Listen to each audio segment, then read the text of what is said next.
नमस्कार। आज हम डिस्कस करेंगे HPSSC का प्रीवियस पेपर। जो HPSSC का प्रीवियस पेपर है इसका हम साइंस का सेक्शन जो है वो डिस्कस करेंगे और डिटेल से डिस्कस करेंगे ताकि आपको जो है आपके आने वाले एग्जाम्स में हेल्प मिल सके, जैसे कि पहले भी मिलती रही है।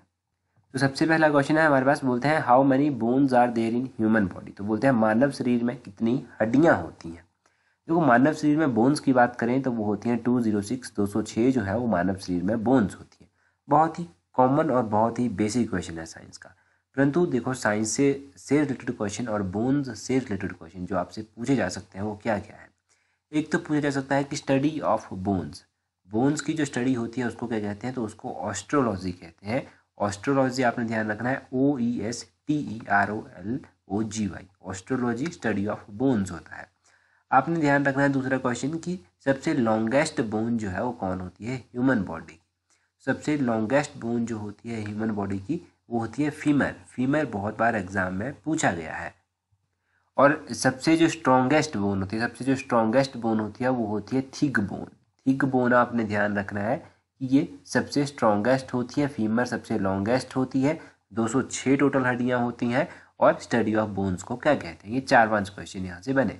अभी साइंस की आपको अलग से प्ले लिस्ट मिल जाएगी, क्योंकि साइंस को लेकर आपको पता है science day by day increase की जा रही है एग्ज़ाम्स में। और सब इंस्पेक्टर आगे आने वाले एग्ज़ाम्स बहुत सारे हैं आपके, जिनमें आपको साइंस अच्छे से जो है वो आनी चाहिए।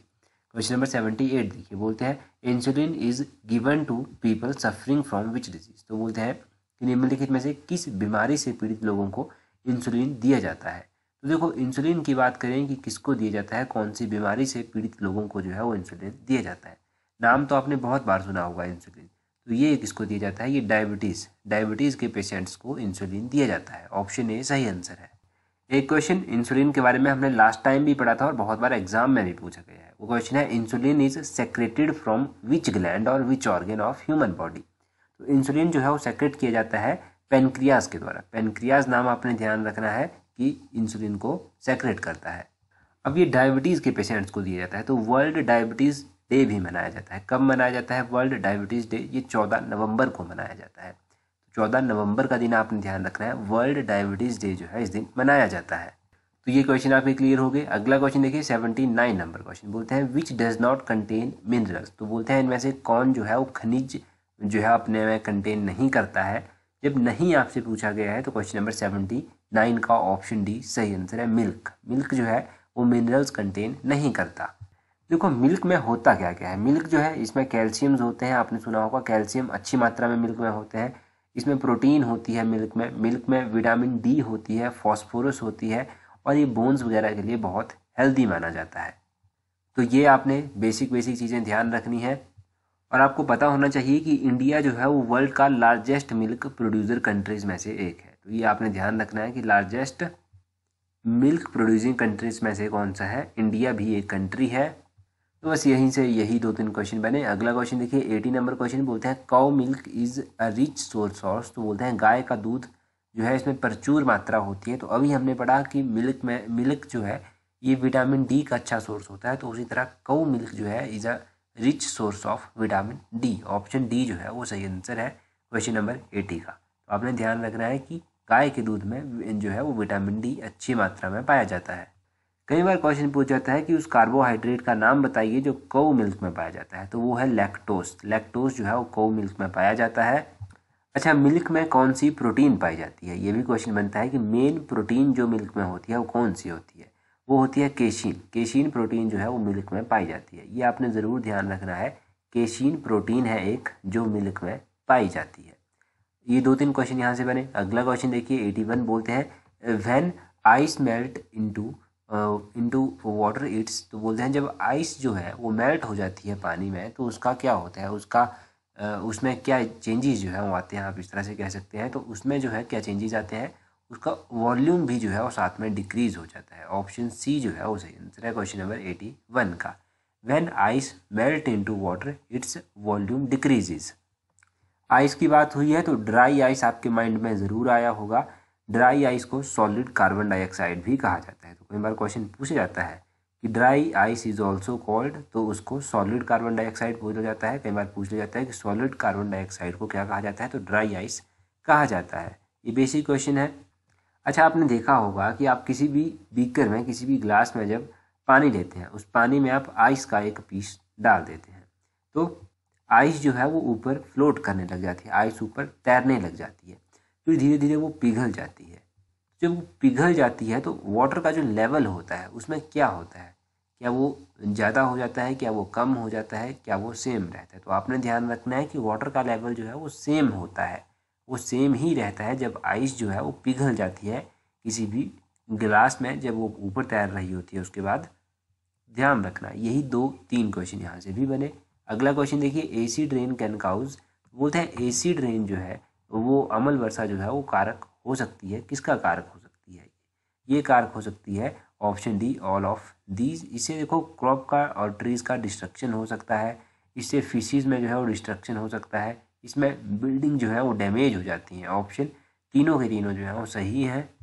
देखो एसिड रेन जो है इसके पीछे के कारण क्या होते हैं? इसके पीछे का कारण ये होता है कि सल्फर डाइऑक्साइड, नाइट्रोजन ऑक्साइड, ये सब जो है ये जो है इनका एमिशन जब होता है तब आपका एसिड रेन जो है वो काउज होता है। एक्चुअली में ये वाटर मॉलिक्यूल्स के साथ जो है वो एटमॉस्फेयर में मिल जाते हैं और फिर ये एसिड रेन के रूप में जो है वो नीचे जब धरती पर आते हैं तो ये भारी नुकसान भी करते हैं। तो अभी तक जो बेसिक क्वेश्चन एसिड रेन से रिलेटेड पूछा गया है वो ये भी पूछा गया है कि acid rain is caused due to air pollution by, तो एसिड रेन जो होती है वो पॉल्यूशन, किसके पॉल्यूशन के कारण होती है? तो ये नाइट्रस ऑक्साइड और सल्फर डाइऑक्साइड, इनके पॉल्यूशन के कारण ये होती है, ये ध्यान रखना है आपने।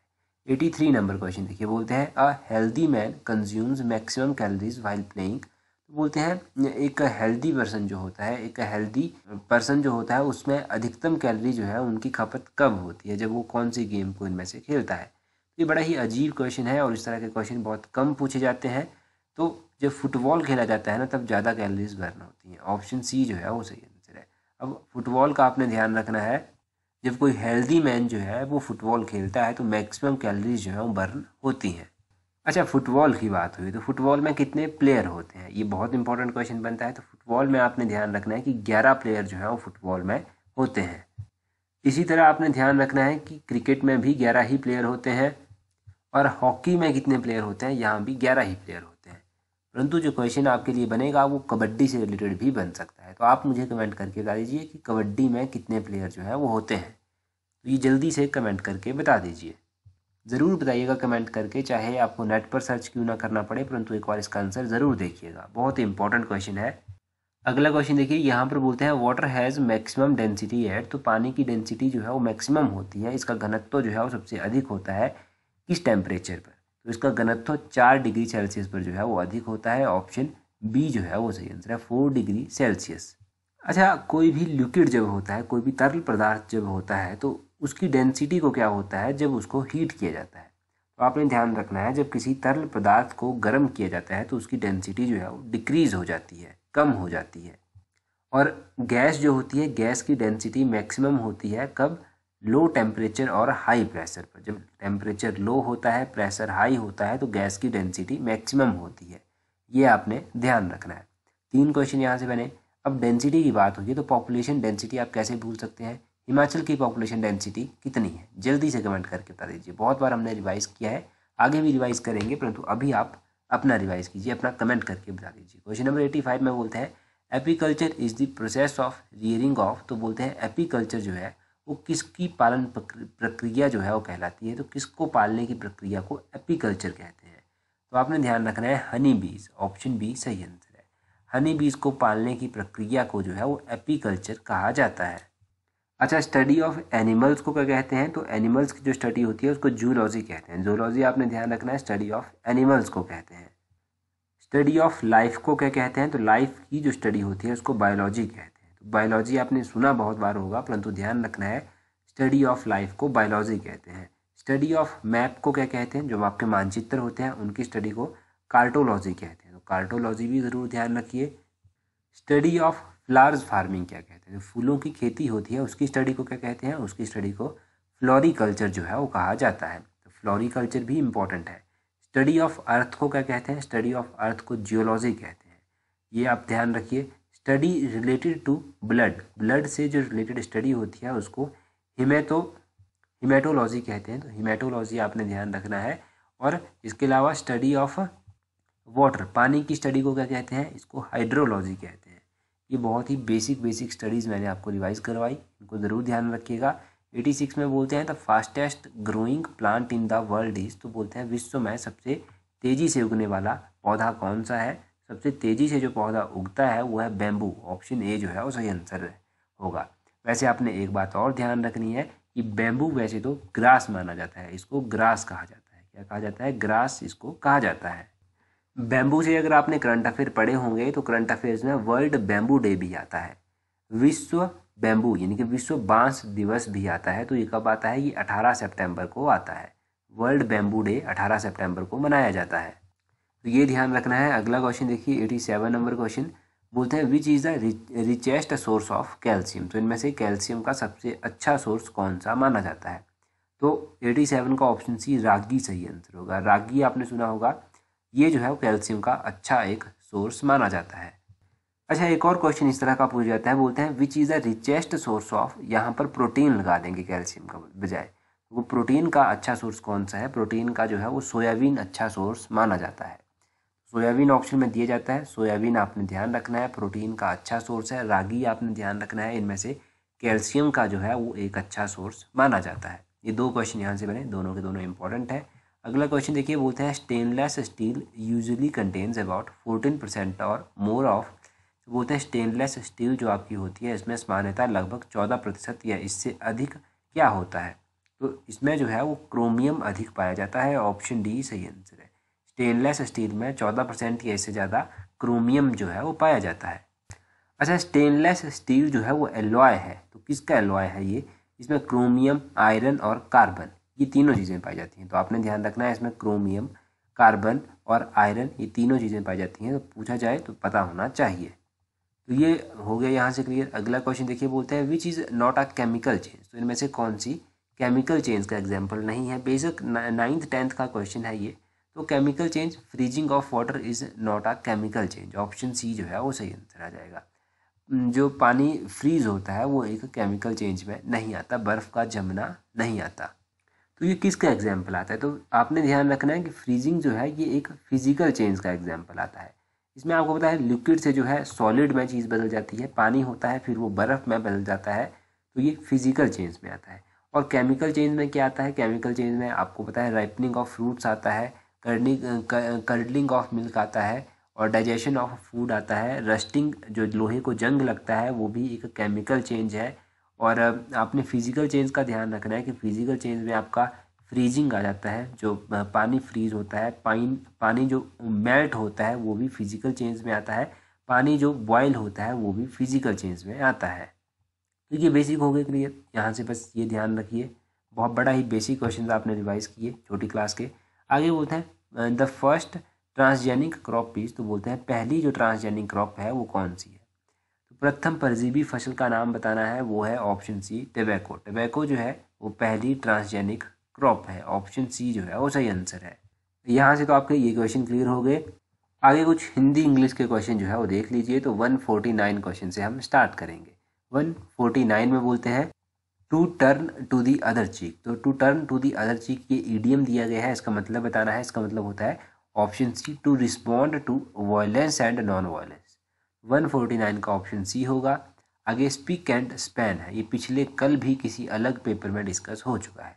तो उसमें ऑप्शन बी था नीट एंड क्लीन, इसमें ऑप्शन ए है नीट एंड क्लीन। तो ध्यान रखना है 150 का ऑप्शन ए होगा। आगे बोलते हैं शुद्ध शब्द चुनिए। तो सही कौन लिखे गए हैं। पहले तो राष्ट्रपति किस तरह से लिखा जाता है, आप अच्छी तरह से जानते हैं कि राष्ट्रपति जो है वो ऑप्शन बी कुछ इस तरह से लिखा जाता है। आजीवन किस तरह से लिखा जाता है, तो आजीवन की बात करें तो ऑप्शन ए कुछ इस तरह से लिखा जाता है। चतुर्भुज किस तरह से लिखा जाता है, तो 152 के बाद 153 ऑप्शन डी चतुर्भुज कुछ इस तरह से लिखा जाता है। इसमें मात्राओं का विशेष ध्यान रखना है, चतुर्भुज में किस तरह की मात्रा लगती है। और गौरी शंकर किस तरह से लिखा जाता है, तो गौरी शंकर ऑप्शन सी कुछ इस तरह से लिखा जाता है। ये बड़े ही बेसिक और बहुत ही रिपीट करने वाले क्वेश्चन हैं। आगे बोलते हैं सज्जन किस तरह से लिखा जाता है। सज्जन शायद एक बार एलाइड सर्विसेज के मेंस के एग्जाम में पूछा गया था। ऑप्शन बी जो है वो सही आंसर है। 155 का कुछ इस तरह से जो है वो लिखा जाता है सज्जन। तो ये तो हो गए हिंदी इंग्लिश के क्वेश्चन, बहुत ही बेसिक थे। आपने जो चीज़ ध्यान रखनी है, आपने ध्यान रखना है कि टेलीग्राम पर अगर आप अभी तक भी हमारे साथ नहीं जुड़ पाए हैं तो टेलीग्राम पर जुड़ने के लिए अपना टेलीग्राम ओपन करना, वहाँ से सर्च करना इस तरह से @tolexam31। आपको हमारा टेलीग्राम चैनल मिल जाएगा। टेलीग्राम पर हमारे साथ 23,000 लोग जुड़ चुके हैं, तो आप भी जुड़ जाइए अगर अभी तक नहीं जुड़े हैं। आने वाले एग्ज़ाम्स में डेफिनेटली आपको हेल्प मिलेगी, जैसे कि पहले भी जो है वो मिलती रही है। तो आज की वीडियो में इतना ही काफ़ी है। तो that's all for today. Thank you very much for watching and listening it very patiently.